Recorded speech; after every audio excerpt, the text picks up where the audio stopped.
જો આ દાખલામાં છે કે 45 પંચાએ ભાગ ચલાવ્યો તો 15 ફેરા થઈ ગયા, બરાબર। તો હવે આગળનો દાખલો કે ગંગાબેન તેમના પતિ ખેત મજૂરી કરે છે તો તેઓનું દૈનિક મહેનતાણું 215 રૂપિયા હોય એક જણના, તો 46 દિવસના બંનેના કેટલા થાય। હવે આ દાખલામાં બે રીતે ગણતરી થાય કે કાં તો 215 ગુણ્યા 46 એક વ્યક્તિનું છે તો એ ગણતરી કરીને પછી આપણે ગુણ્યા 2 કરી દેવાની, એટલે બંનેનો જવાબ મળી જાય, અથવા 215 ગુણ્યા 2 કરીને પછી તમે 46 દિવસ સાથે ગુણાકાર કરો ને તો થઈ જાય। એટલે આ દાખલો એવી રીતે ગણી દેવાનો છે, બરાબર છે।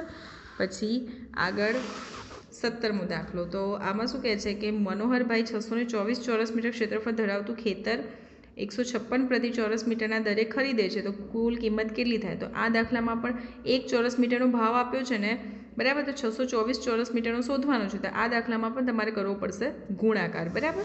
પછી આગળ કે મહેશભાઈએ મકાન બનાવવા માટે લોન લીધી, 2 વર્ષ સુધી દર મહિને 3450 રૂપિયા આપ્યા, તો કેટલા રૂપિયા એમણે આપ્યા હશે। તો આ દાખલાની અંદર પણ ગુણાકાર આવશે। તો પહેલાં 2 વર્ષના મહિના શોધી દેવાના કે 12 દુ 24 મહિના, અને પછી લોનનો ગુણાકાર, એટલે આ દાખલામાં એવી રીતે ગુણાકાર કરવાનો આવશે, બરાબર। આ બધા હું દાખલા તમને સમજાવું છું, તમારે બને તો જાતે લખી દેવાના, અને પછી કન્ફ્યુઝન લાગે તો પીડીએફની અંદર જે જવાબ આપ્યા હોય જોવાના, બાકી પહેલેથી જોવાના નહીં। અને એવી જ રીતે આમાં પણ છે દિનેશભાઈને શહેરમાં 52 રૂપિયા લીટરના ભાવે રોજનું 47 લીટર દૂધ વેચે તો કેટલા રૂપિયા એમને મળે, અને અઠવાડિયામાં કેટલા રૂપિયા મળે, એટલે રોજનો ભાવ શોધવાનો ને પછી અઠવાડિયાનો ગુણ્યા 7 કરીને અઠવાડિયાનો ભાવ પણ શોધી દેવાનો, બરાબર છે। તો પ્રેક્ટિસ વર્કના આટલા જે 19 દાખલા છે અહીંયા પૂરા થાય છે। આ દાખલા તમારે નોટની અંદર રકમ સાથે લખવાના છે, બરાબર છે।